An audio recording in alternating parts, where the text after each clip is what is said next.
आकाश आदि की सृष्टि में ब्रह्म ही कारण है तथा उस प्रसंग में आए हुए असत आदि शब्द भी उसी के वाचक हैं।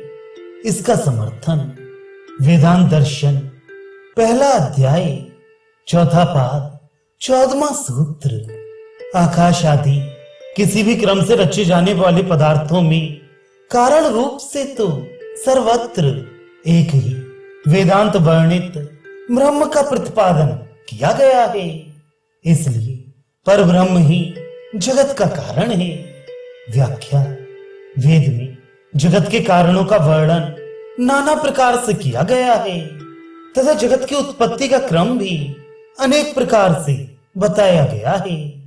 तथापि केवल पर ब्रह्म को ही जगत का कारण मानने में कोई दोष नहीं है, क्योंकि जगत के दूसरे कारण जो आकाश आदि कहे गए हैं उनका भी परम कारण पर ब्रह्म को ही बताया गया है। इससे ब्रह्म की ही कारणता सिद्ध होती है, अन्य किसी की नहीं। जगत की उत्पत्ति के क्रम में जो भेद आता है वह इस प्रकार है। कहीं तो आत्मन आकाशा संभूत इत्यादि श्रुति के द्वारा आकाश आदि के क्रम से सृष्टि बताई गई है, कहीं तत्तेजो सृजत इत्यादि मंत्रों द्वारा तेज आदि के क्रम से सृष्टि का प्रतिपादन किया गया है, कहीं सप्राणम सृजत इत्यादि वाक्यों द्वारा प्राण आदि के क्रम से सृष्टि का वर्णन किया गया है, इत्यादि वचनों द्वारा बिना किसी सुव्यवस्थित क्रम के ही सृष्टि का वर्णन मिलता है। इस प्रकार सृष्टि क्रम के वर्णन में भेद होने पर भी कोई दोष की बात नहीं है, बल्कि इस प्रकार विचित्र रचना का वर्णन तो ब्रह्म के महत्व का ही द्योतक है। कल्प भेद से ऐसा होना संभव भी है, इसलिए ब्रह्म को ही जगत का कारण बताना सर्वथा सुसंगत है।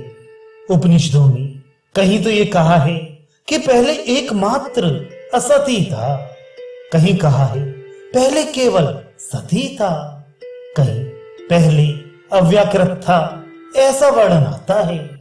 उपर्युक्त असत आदि शब्द ब्रह्म के वाचक कैसे हो सकते हैं, ऐसी शंका होने पर कहते हैं 15वां सूत्र। आगे पीछे कहे हुए वाक्य का पूर्ण रूप से आकर्षण करके उसके साथ संबंध जोड़ लेने से असत आदि शब्द भी ब्रह्म के ही वाचक सिद्ध होते हैं। व्याख्या तैत्तिरीय उपनिषद में जो कहा है कि पहले ये असत ही था, इसी से सत उत्पन्न हुआ। यहाँ असत शब्द अभाव या मिथ्या का वाचक नहीं है, क्योंकि पहले अनुवाक में ब्रह्म का लक्षण बताते हुए उसे सत्य, ज्ञान और अनंत कहा गया है। फिर उसी से आकाश आदि के क्रम से समस्त जगत की उत्पत्ति बताई गई है। तदनंतर छठे अनुवाक में सो कामयत के सपद से उसी पूर्वानुवाक में वर्णित ब्रह्म का आकर्षण किया गया है।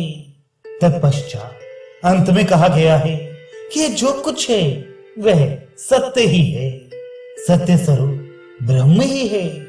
उसके बाद इसी विषय में प्रमाण रूप में श्लोक कहने की प्रतिज्ञा करके 7वें अनुवाक में असदवा इदमग्न आसीत इत्यादि मंत्र प्रस्तुत किया गया।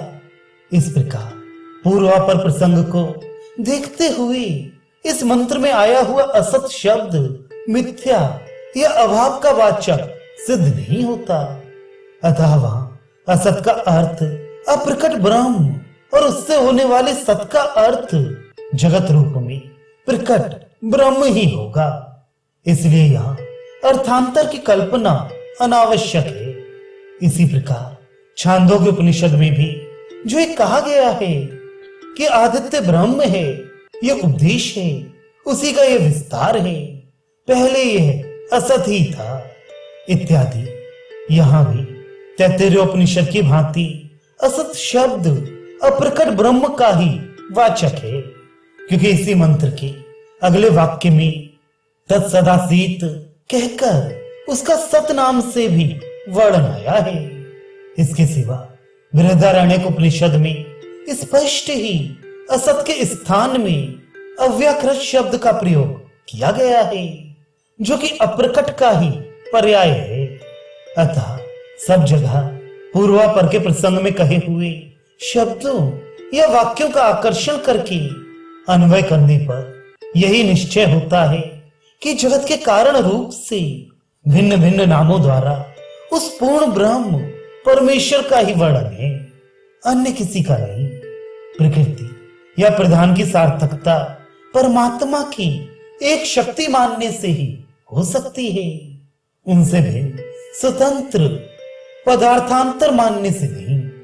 अगले प्रकरण में यह विचार करेंगे कि ब्रह्म ही संपूर्ण जगत का अभिन्न निमित्तोपादान कारण है।